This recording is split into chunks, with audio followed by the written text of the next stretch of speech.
UDI, Union des démocrates et indépendants, Monsieur Vercamer. Oui, merci Madame la Présidente. Je crois qu'avec ce PLFSS, on a du mal à voir le cap que veut prendre le gouvernement. Malgré les effets de manche des deux ministres qui sont passés à la tribune en présentant ce texte, on se demande où il veut arriver.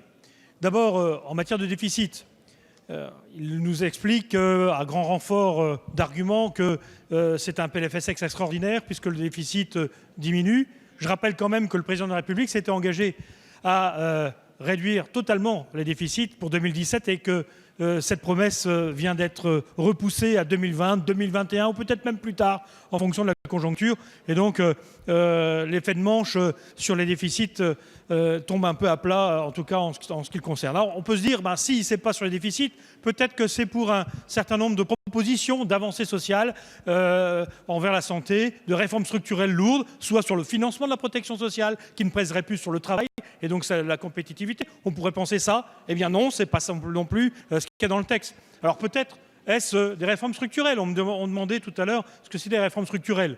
La carte hospitalière, réfléchir sur l'ambulatoire, réfléchir sur un certain nombre de sujets comme celui-là, de façon à ce que, effectivement, l'hôpital, qui est une grande partie des coûts de la protection sociale, coûte un peu moins cher, ou en tout cas une évolution budgétaire moins élevée. Je rappelle, je le disais tout à l'heure, que les premiers recours à l'hôpital augmentent de 6% par an, tout bêtement parce qu'il n'y a plus de permanence des soins, ou quasiment plus, et il y a également des déserts médicaux et des déserts pharmaceutiques suite à votre politique économique que vous menez sur le territoire. Je rappelle quand même que vous tapez depuis 3 ans maintenant sur le médicament, sur l'industrie pharmaceutique, vous jouez sur l'emploi, sur l'économie, et malheureusement maintenant une pharmacie ferme tous les 2 jours, et particulièrement en milieu rural, puisque 22% des pharmacies qui ferment, c'est en milieu rural. Et donc vous êtes en train de faire éclater la France avec votre politique et votre PLFSS.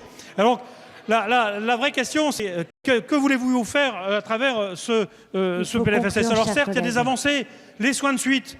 On vient nous faire signer un chèque en blanc en disant, voilà, on va mettre les soins de suite, mais on ne sait pas combien ça va coûter. Je rappelle quand même qu'il y a une obligation constitutionnelle d'évaluer le coût des mesures indiquées dans le PLFSS, ce qui n'est pas le cas, parce que quand vous regardez l'étude d'impact sur 2017, 2018, 2019, il n'y a marqué aucun coût. Et donc cette mesure va être cassée par le Conseil constitutionnel. Donc les seules mesures que vous avez proposées sont cassées. Je vous propose de revenir en commission de façon à réétudier ce texte. Merci. Les explications de vote sont achevées. Nous allons maintenant procéder au scrutin. Je vais mettre aux voix la motion de renvoi en commission. Je vous prie de bien vouloir regagner vos places. Ne courez pas. Ne courez pas.